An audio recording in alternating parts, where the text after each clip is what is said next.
하시옵소서. 아버지께서 이 예배 시종을 홀로 아버지께서 영광 받아주시고 저들에게는 한량 없는 사랑으로 축복하여 주시기를 간절히 바라옵고 원하며 예수님 거룩하신 름 받들어 감사하여 기도 올리옵나이다.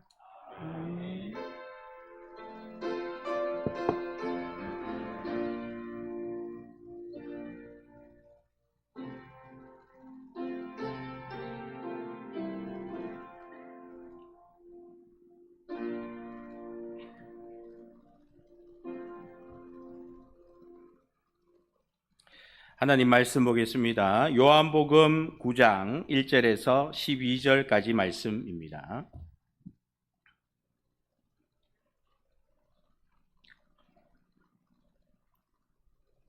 신약성경 160조, 우리 다 같이 교독하도록 하겠습니다.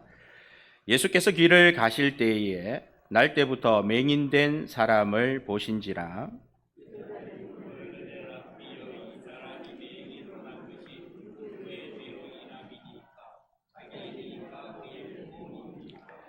예수께서 대답하시되 이 사람이나 그 부모의 죄로 인한 것이 아니라 그에게서 하나님이 하시는 일을 나타내고자 하심이라.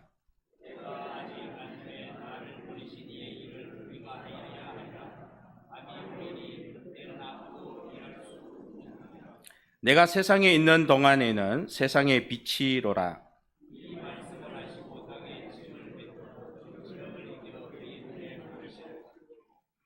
이르시되 실로암 못에 가서 씻으라 하시니 실로암은 번역하면 보냄을 받았다는 뜻이라. 이에 가서 씻고 밝은 눈으로 왔더라.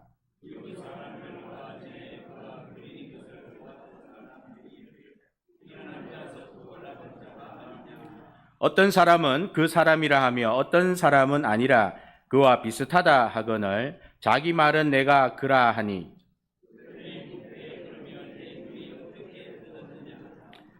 대답하되 예수라 하는 그 사람이 진흙을 이겨 내 눈에 바르고 나더러 실로암에 가서 씻으라 하기에 가서 씻었더니 보게 되었노라. 그가 어디 있느냐 이르되 알지 못하노라 하니라. 아멘. 감사를 드립니다. 하나님의 말씀에 또 순종하는 사교구 되게 하여 주시고 우리 교구가 서로 화합하고 하나가 되는 데에 있어서 또 우리의 생각과 우리의 방식이 아니라 하나님의 방법과 하나님의 뜻대로 순종하는 우리 교구들 되게 하여 주옵소서. 찬양 받으시고 하나님 또 사교구 위에 또 원하는 모든 것들 풍성하게 허락하여 주옵소서. 예수님의 이름으로 기도드립니다. 아멘. 할렐루야. 오늘 하나님 말씀 예수님 치유의 순서라는 제목으로 함께 은혜 받는 시간 되기를 원합니다.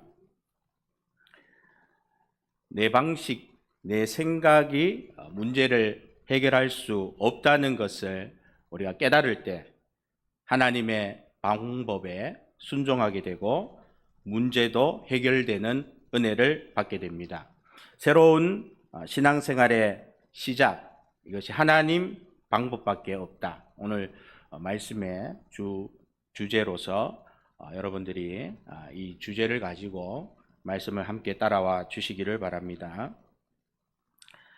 검은 꽃이라는 김영하 작가의 소설이 있습니다. 2003년에 출간된 작품인데 20세기 초 멕시코 혁명기의 혼란 속에서 멕시코를 배경으로 하여 한국 이민자들의 이야기를 다루는 내용입니다.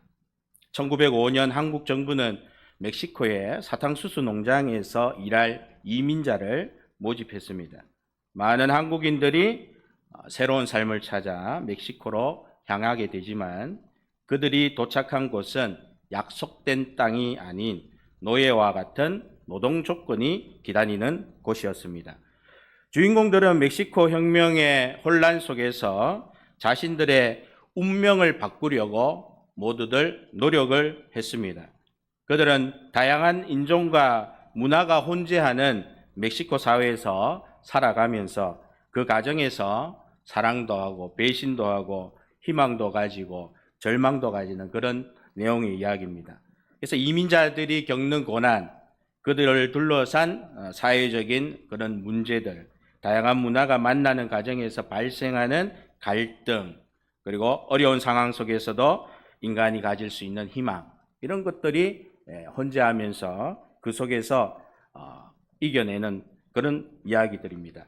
검은꽃은 역사와 픽션을 혼합하여 인간의 본질과 사회적 현실을 깊이 있게 탐구하는 작품으로서 오늘 말씀에서도 우리가 하나님께 치유받는 순서에 우리가 들어가기 위해서는 이런 갈등들이 해소가 될 때에 비로소 치유의 순서에 들어갈 수가 있는 것입니다. 이런 갈등이 해결되지 않고서는 우리가 하나님의 치유의 순서에 들어가고자 하는 어떤 기대들을 하기가 참 어렵다는 것입니다. 그래서 우리 모든 공동체가 그런 하나님의 기적, 예수님의 치유의 놀라운 역사를 경험하기 위해서는 우리 안에 있는 이런 갈등들이나 또 여러 가지 문제들이 해결되어야지만이 하나님께서 치유해 주신다라는 걸 꼭 기억하셨으면 좋겠습니다. 우리 열심히 노력해서 성공을 이룬 경우, 특히 주변의 도움을 받기 어려운 환경에서 자기 자신의 노력만으로 신용을 얻어 자금을 모아 성공한 분들에 의해 오늘의 대한민국이 존재한다고 해도 틀리지 않을 것 같습니다. 이런 성공의 주역들이 젊은이들을 보면 약해 보이고 답답해 보이고 뭐 그럴 수도 있습니다. 서로의 사는 방식이 다르기 때문입니다. 어른들이 살던 방식과 젊은이들이 사는 방식이 많이 달라졌는데 서로가 이해해주지 않는 것입니다. 그런데 어느 순간에 놀라운 일이 일어났습니다. 스마트폰이 생겨가지고 전체적으로 스마트폰으로 모든 일들을 하게 되고, 또 이제는 AI가 나타나가지고 AI가 많은 일들을 해주는데, 이제 젊은이들이 이제 나이 많은 어른들을 보면서 이제 똑같은 그런 마음을 가지는 거예요. 한순간에 이런 상황들이 바뀌었다는 겁니다.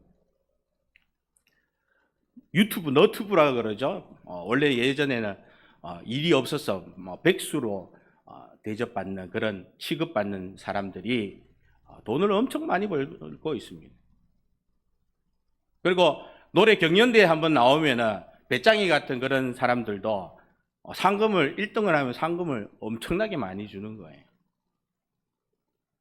그래서 집안에서 어떻게 보면은 버려질 정도의 자식들이 한순간에 아주 최고의 대접을 받는 그런 세상이 되어버렸습니다.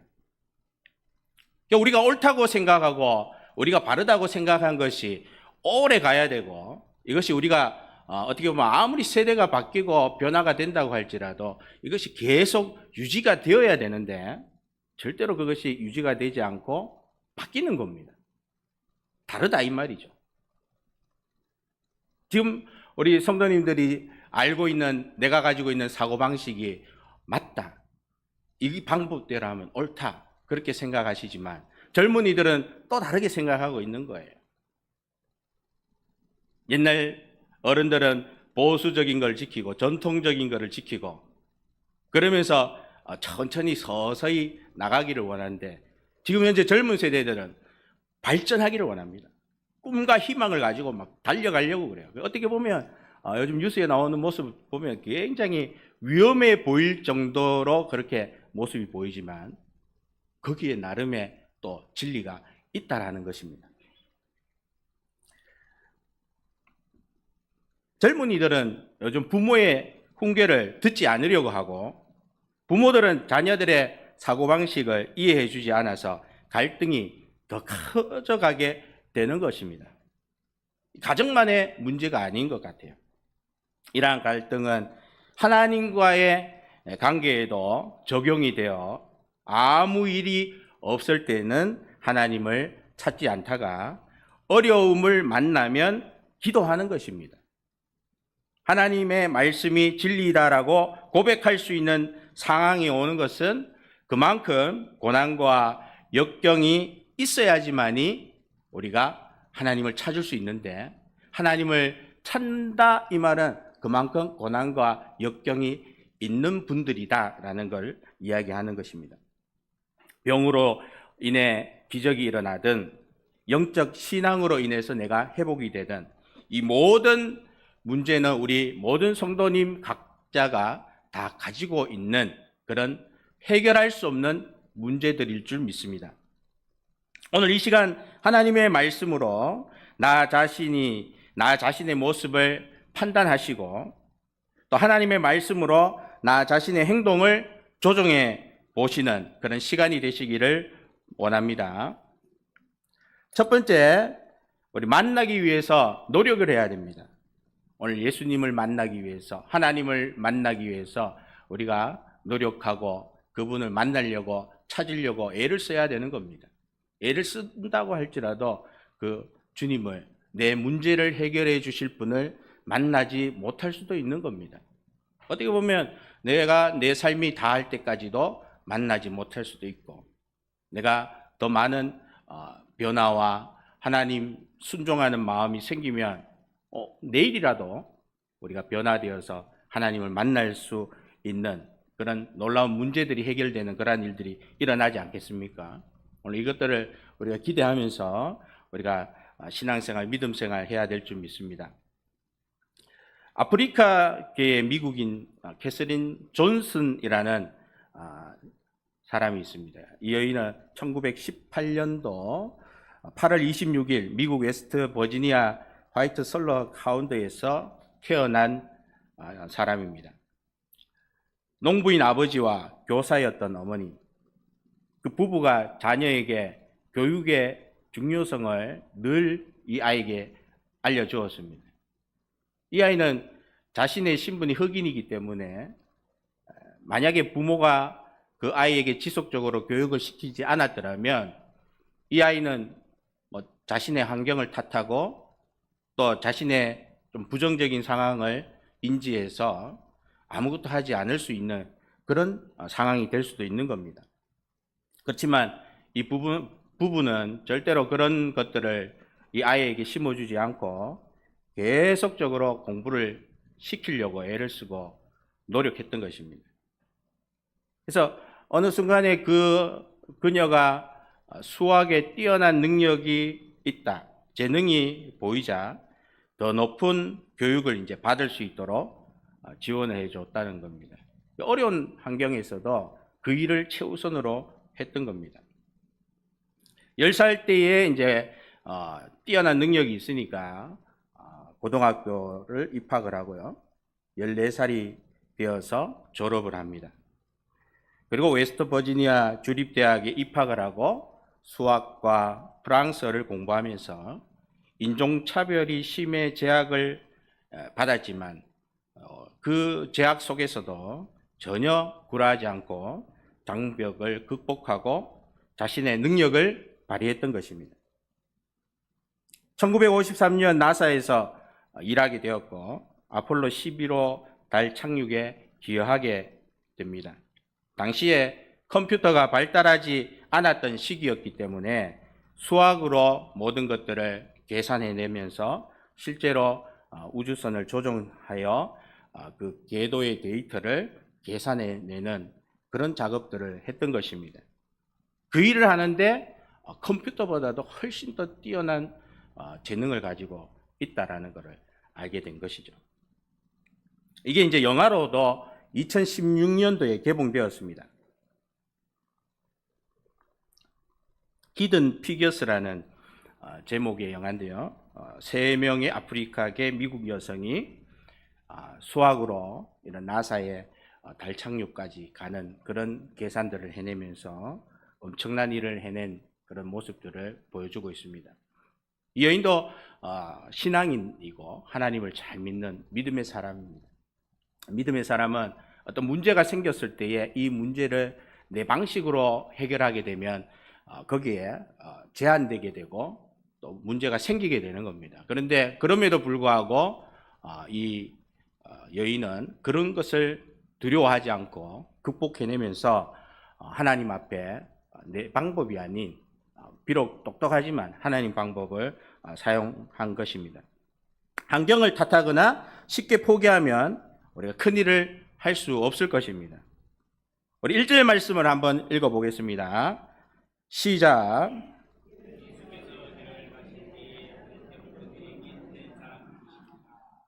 아멘. 오늘 말씀에 보면은 한 맹인된 사람이 예수님의 눈에 보였습니다. 오늘 맹인이 예수님을 볼 수가 없기 때문에 1절에서는 예수님이 맹인을 보았다라고 말씀하고 있습니다. 오늘 이 맹인은 큰 문제를 가지고 있었습니다. 그 문제를 늘 해결받기를 간절히 원했을 것입니다. 그러나 태어날 때부터 맹인으로 성장했기 때문에 그는 불가능하다 그렇게 생각하고 자포자기하고 살아갔을 수도 있겠지만 오늘 본문 말씀에는 잘 나타나 있지 않지만 포기하지 않은 것 같은 그런 마음이 있습니다. 언젠가 나도 볼 수 있을 것이다. 그런 작은 믿음 그것이 있지 않았겠습니까? 왜 그러냐면 예수님을 만났다라는 것에서 그 사실을 알 수가 있습니다. 오늘 하나님의 말씀에 순종했고 그 순종함이 예수님을 만나게 됐던 것이다라는 거예요. 만약에 이 맹인이 하나님의 말씀을 순종하지 않고 자기의 맹인된 것을 부정하고 굉장히 비난하고 살았더라면 과연 우리 예수님이 그를 찾아오셨을까? 우연히 만났겠지. 절대로 그렇지 않습니다. 태어날 때부터 맹인된 이 사람은 오늘 말씀을 읽어보면요, 제자들로부터도 아주 모욕을 당합니다. 그 모욕을 듣고 저 같으면은 이런 것들이 다 해놓고 하고 나올 거예요. 부모까지 욕을 하면서 그렇게 아주 맹인이 있는 데서 큰 소리로 아주 대놓고 얘기를 하는데 눈이 어두웠을 뿐이지 가만히 있을 수 없습니다. 소리를 고래고래 지르면서 저런 사람들이 다 해놓고 할 거예요. 근데 이 맹인은 조용합니다. 아무 소리도 하지 않습니다. 자신의 문제를 해결해 주실 그 예수님을 그가 본인이 보지는 못했지만 그가 찾으려고 노력도 안 했고 찾지도 않았지만 그는 믿음으로 계속 순종하며 살았던 하나님 말씀에 순종하며 산 이 맹인 결국 예수님을 만나는 겁니다. 오늘 열왕기하 5장 8절에서 19절 말씀에 보면 나아만 장군이 엘리사 선지자를 만나면은 병이 나을 것이다라고 소문을 듣고 이스라엘 왕을 만나러 가겠다고 그렇게 통보를 합니다. 이스라엘 왕은 그 통보를 받을 즉각 침략해 오는 줄 알고 옷을 찢어가며 아주 한탄하기 시작하는 겁니다. 이스라엘 왕 입장에서는 나아만이 쳐들어오면 굉장히 막기 힘든 그런 장군이었던 것입니다. 엘리사가 왕이 옷을 찢었다는 소식을 듣고 상황을 이제 해석해 봅니다. 물어도 보고 전체적으로 다 이제 확인을 하니까 쳐들어오는 것이 아니라 병을 고치려 오는 것이 맞았던 겁니다. 안 믿어주는 거예요, 이 왕은. 그래서 엘리사는 이 병은 하나님의 영광을 이방에 알리는 하나님의 생각이다. 방법인 것을 엘리사는 알아차리는 것입니다.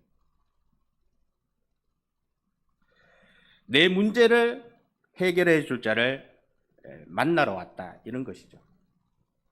누군가를 찾으러 오고 만나러 오고 이런 것들이 내 방식으로는 안 됩니다.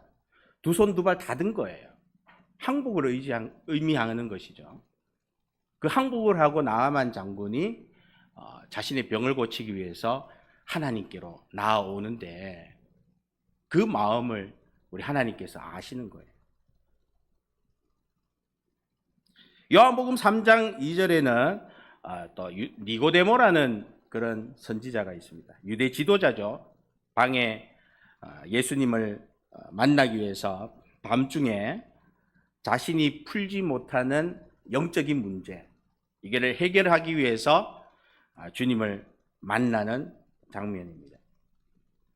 우리 육체의 치유, 이런 기적뿐만이 아니라 영적인 어떤 문제들, 궁금한 것들, 이런 것들을 알기 위해서도 우리가 그 문제를 찾고자 주님을 찾으려고 노력하는 그런 마음.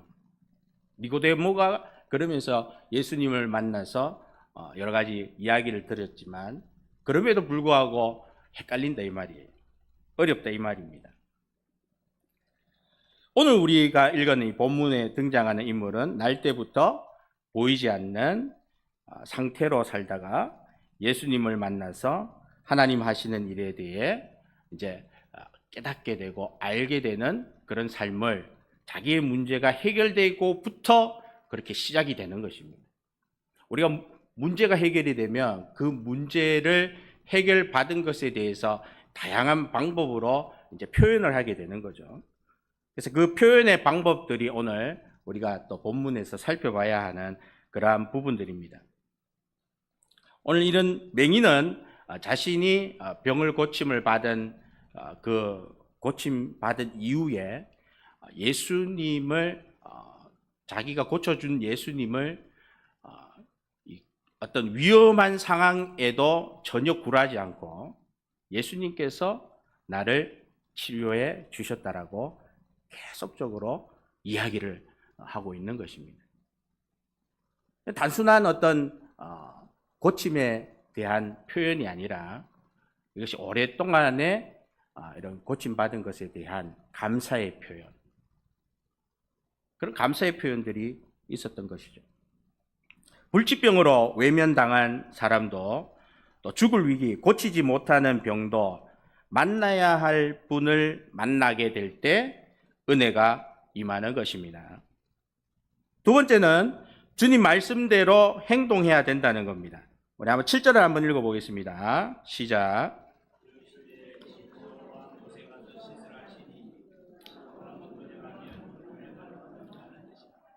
예, 가서 씻고 밝은 눈으로 왔더라. 아멘. 실로암에 가서 씻어라. 그래서 순종하여 가서 씻었습니다. 여러분, 진흙을 그죠? 침으로 이렇게 이겨가지고 이렇게 끈적끈적하게 정도면은 얼마나 많은 침을 뱉어야 되겠습니까? 맹인이 눈으로 보지 못해서 그렇지, 만약에 우리가 어떤 병을 고치기 위해서 정말 용하다는, 뛰어나다는 의원을 찾아갔습니다. 의원이 흙에다가 침을 탁 뱉으면서 그걸 막 이겨가지고 눈에 바르려고 준비를 한다고 여러분 한번 생각해 보십시오. 여러분 같으면 그 가만히 그냥 보고 있겠습니까? 안 될 것 뻔히 아는데. 근데 이 맹인은 보이지 않으니까 자기가 어떻게 하지 못했습니다. 또 주변에 어느 누구도 이렇게 도와주는 사람이 없었는지 그냥 눈에 그대로 이렇게 바른 상태로 그렇게 이제 이렇게 눈에 진흙이 붙어 있는 거예요. 실로암에 가서 씻으라 해도 어떻게 하겠습니까? 에이 하면서 털고 안 갈 수도 있는 겁니다. 그런데 그렇지 않고 실로암에 가서 씻은 거예요. 그래서 보냄을 받았다라는 그런 번역하면 실로암의 뜻과 같이 그가 하나님이 하시는 일을 하는 주인공이 된 겁니다. 본인은 그걸 모르지만 그 일을 하게 됐다는 거예요.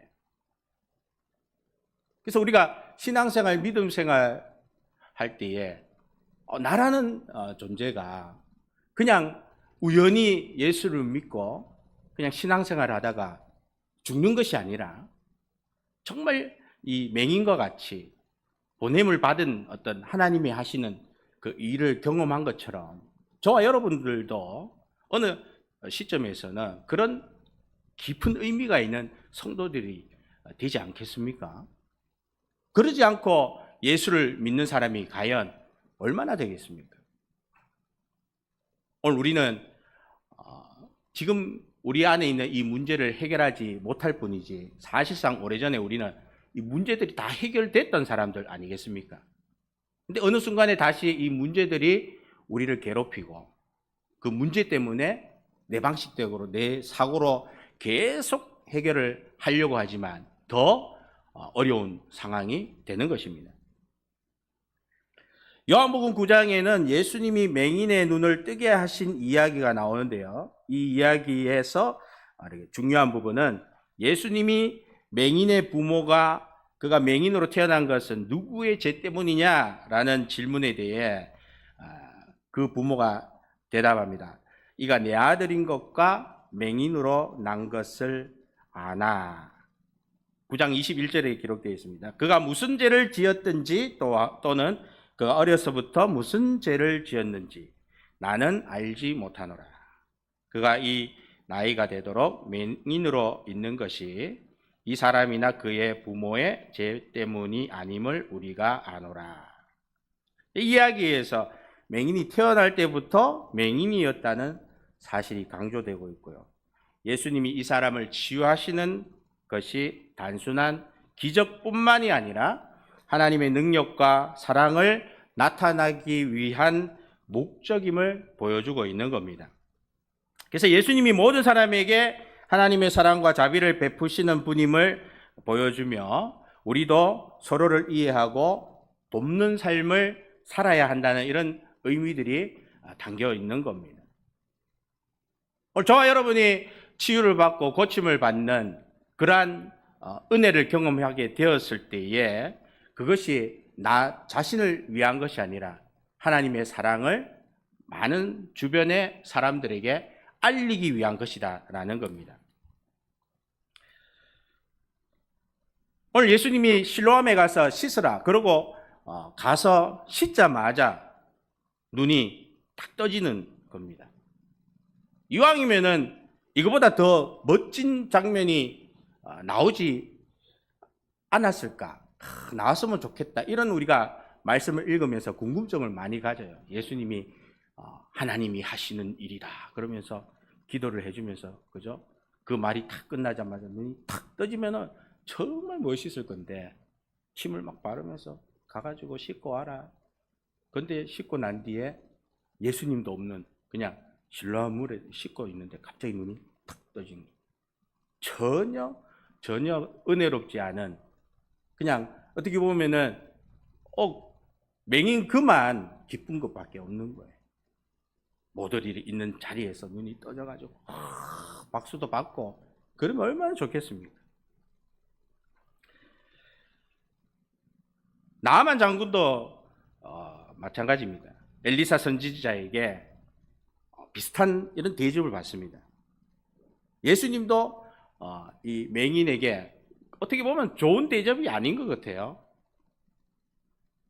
엘리사가 심부름꾼을 보내가지고 나아만 장군에게 심부름꾼을 보냅니다.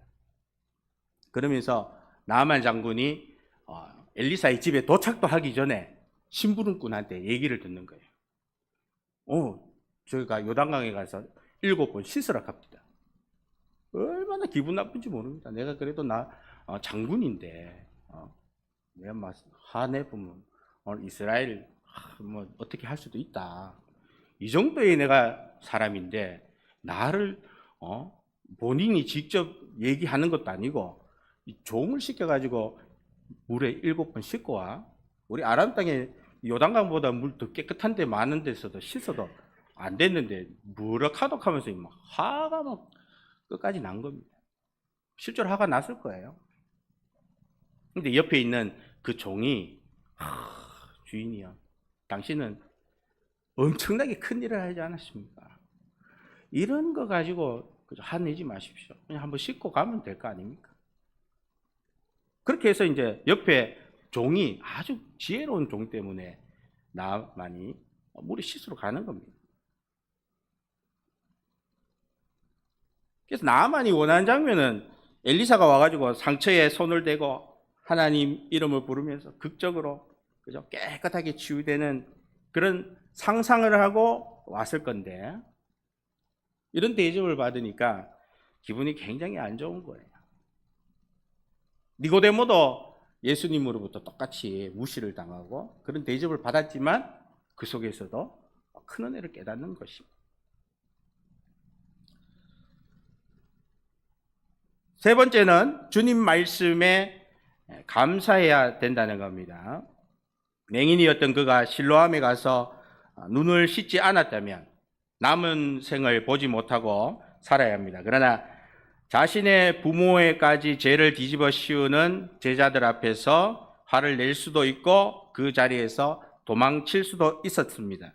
수많은 위기들이 승리를 방해하고 영적 성장을 방해하는 일들이 얼마나 많은지 모릅니다. 그 짧은 찰나에도 그죠? 갈등하는 거예요. 이거 해야 되나 말아야 되나.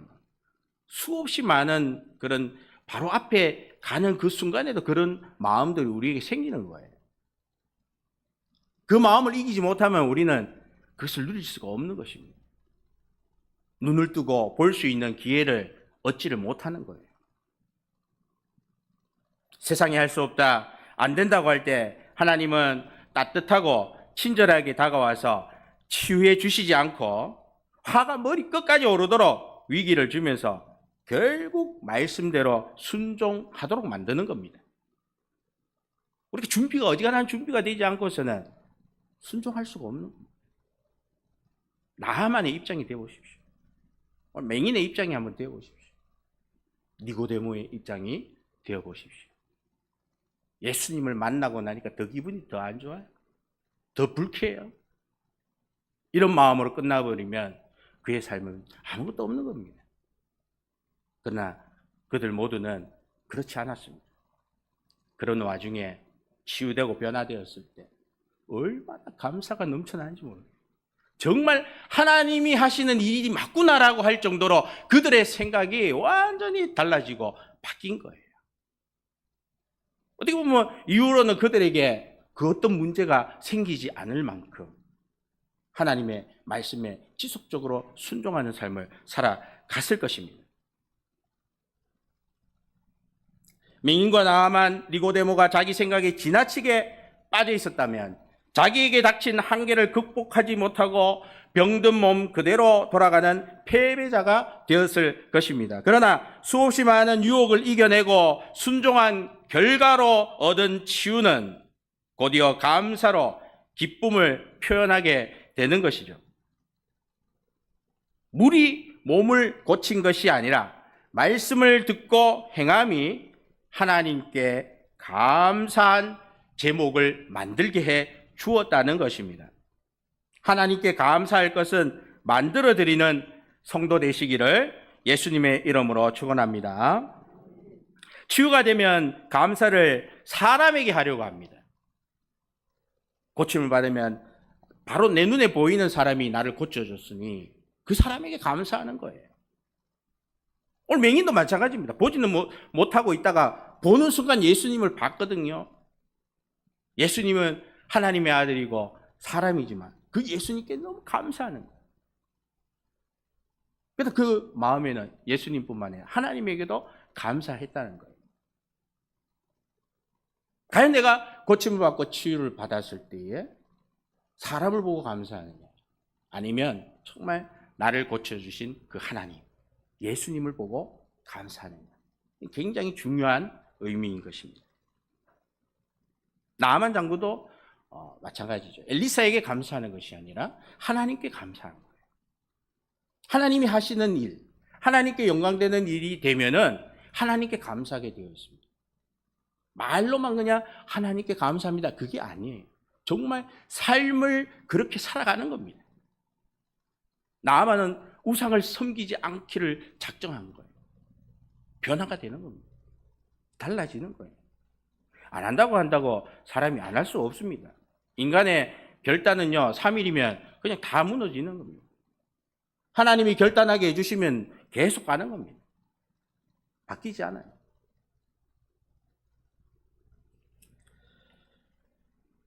앞을 못 보던 그가 눈을 뜨자 하나님께 감사해야 하는데 만약에 사람에게 감사한다면 그것이 하나님께 영광이 되지 않는 것처럼 오늘 저와 여러분이 하나님께 받은 은혜들을 하나님께 감사하는 그런 모습이 있어야 할 것입니다. 우리 3절 한번 읽어보겠습니다. 시작. 이 사람이나 그 부모의 죄로 인한 것이 아니라 그에게서 하나님이 하시는 일을 나타내고자 하십니다. 아멘. 예수님께서도 하나님 하시는 일이라고 감사하듯 은혜는 하나님께 베푸시는 것임을 믿으시길 원합니다. 네 번째 마지막입니다. 하나님 뜻대로 살아라는 것입니다. 눈을 보게 해주신 예수님께서 하나님 하시는 일이라는 말씀을 믿고 예수님에 대한 믿음을 강조하며 바리새인들의 비판에도 예수님을 찬양하는 맹인의 모습을 우리는 볼 수 있습니다. 한 번은 작은 마을에 매우 성실한 수탉이 살고 있었습니다. 이 수탉은 매일 아침 일찍 일어나서 꼬끼요하고 마을 전체에 새벽을 알렸습니다. 그는 자신이 마을에서 가장 중요한 일꾼이라고 생각을 했습니다. 어느 날 마을에 새로운 이주민이 이사 왔습니다. 그것은 바로 작은 고양이였습니다. 고양이는 매우 멋지고 세련된 모습을 하고 있었고 수탉은 자신과 비교할 수 없다고 생각을 했습니다. 그러나 고양이는 마을에 도착하자마자 매일 밤 마을 주민들을 괴롭히는 쥐들을 잡아내기 시작했습니다. 마을 주민들은 고양이의 이러한 노력에 매우 감사했고 점차 고양이가 마을에서 중요한 존재라고 생각하기 시작했습니다. 수탉은 이를 보고 매우 놀랐습니다. 그는 자신이 마을에서 가장 중요하다고 생각했는데 이제 모두가 고양이를 더 중요하게 여기고 있습니다. 그래서 수탉은 고양이에게 말했습니다. 꼬마야, 왜 모두가 너를 더 중요하게 여기는 거야? 고양이는 미소를 지으며 말했습니다. 수탉아, 나는 밤에 마을을 안전하게 지켜주고 있어. 네가 새벽을 알리는 것도 중요하지만 밤에 안전을 지키는 것도 매우 중요하잖아. 수탉은 그 말을 듣고 이해를 했습니다. 아, 그렇구나. 우리 둘 다 마을을 위해 중요한 일을 하고 있구나. 그 이후로 수탉과 고양이는 함께 마을을 위해 일하기 시작했습니다. 수탉은 새벽을 알리고 고양이는 밤에 마을을 안전하게 지키는 일을 했습니다. 그리고 마을 주민들은 두 친구가 함께 마을을 위해 노력하는 모습을 매우 기뻐했습니다. 오늘 고양이와 수탉의 얘기지만 하나님 말씀에 우리가 순종하면 우리 세대 갈등 이런 것들이 다 없어져야 됩니다. 옛날 사람들은 너희들 뭐 젊은 애들 뭐 이런 솔로몬이 그저 죽고 르호보암이 왕이 되었을 때에 이 노인의 말을 듣지 않는 거예요. 젊은이들의 말만 듣잖아요. 거기서 분열이 일어나는 것 아니겠습니까? 만약에 노인의 말도 듣고 그죠? 젊은이들의 말도 듣고 맞습니다. 다 맞습니다. 이랬으면 분열이 일어났겠습니까? 그래서 조화를 이루라. 하나님 말씀대로 너희들이 서로 맞춰라. 그렇게 경고를 했는데도 안 되는 거예요. 오늘 우리 교회도 마찬가지입니다. 누가 잘했니? 네 말이 맞니? 이게 아니라 하나님 말씀에 우리가 순종하면 하나님이 기뻐하시는 모습이 보이면 치유의 역사가 일어나는 거죠. 문제가 해결되는 역사가 일어날 줄 믿습니다. 오늘 하나님 말씀에 하나님 뜻대로 살아가는 그러한 모습이 우리들에게 있기를 원합니다. 하나님은 우리들에게 사명을 주셨습니다. 예수님은 우리들에게 사명을 주셨습니다. 예수님 또한 사명을 가지고 이 땅에 오셨습니다. 오늘 한번 말씀 읽고 마치겠습니다. 5절 말씀 읽겠습니다. 시작. 세상에 있는 동안에는 세상의 빛이로다. 아멘. 예수님의 사명은 사람들에게 진리와 구원을 이루시기 위한 것임을 말씀하고 계십니다. 진리는 우리 하나님밖에 없습니다. 예수님밖에 없습니다. 우리가 세대가 바뀌면 변화되는 우리의 진리는 그것은 어떻게 보면 허위고 거짓일 수 있는 거예요. 그 거짓 때문에 우리 모든 것들을 그죠? 다 소진할 필요가 없지 않습니까? 하나님이 우리에게 말씀합니다. 문제를 해결해 줄게. 조화를 이루라. 하나님 말씀에 순종해라. 그렇게 말씀하시지만 우리는 하나님 말씀에 순종하지 않으려고 하고 자꾸 내 방식이 맞다. 내 뜻이 맞다. 자꾸 갈등이 커지고 있는 것입니다. 다시 한 번 더 말씀을 듣고 우리가 우리 안에 문제, 내 문제 해결되면 너의 문제도 해결되는 모두의 문제가 해결될 수 있는 그런 길을 위해서 오늘 우리 모두가 하나님 말씀에 순종하며 나아가는 그런 귀한 성도님들 다 되시기를 예수님의 이름으로 축복드립니다. 기도하겠습니다. 참 좋으신 하나님, 은혜와 사랑을 감사를 드립니다. 우리가 문제를 안고 늘 그 해결을 위해서 예전에 썼던 방법으로 아무리 해도 더 문제는 해결되지 않고 어려움만 더 쌓여가고 있습니다. 또 서로 사랑하고 서로 함께 하려고 하는 그 마음도 예전 같지 않고 늘 기쁨도 예전처럼 정말 주님을 찬양하는 마음도 예전 같지 않습니다. 다시 한 번 더 오늘 우리 모든 성도님들이 내 안에 문제를 해결할 수 있는 그런 유일한 방법을 또 찾아내게 하여 주시옵소서. 감사드리며 살아계신 예수님의 이름으로 기도드립니다. 아멘. 찬송가 436장입니다.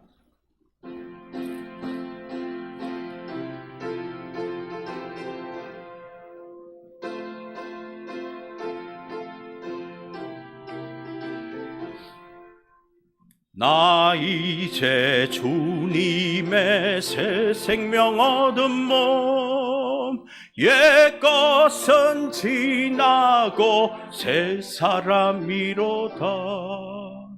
그 생명 내 맘에 강같이 흐르고 그 사랑 내게서 해같이 빛난다. 영생을 누리며 주 안에 살리라. 오늘도 내일도 주 함께 살리라. 주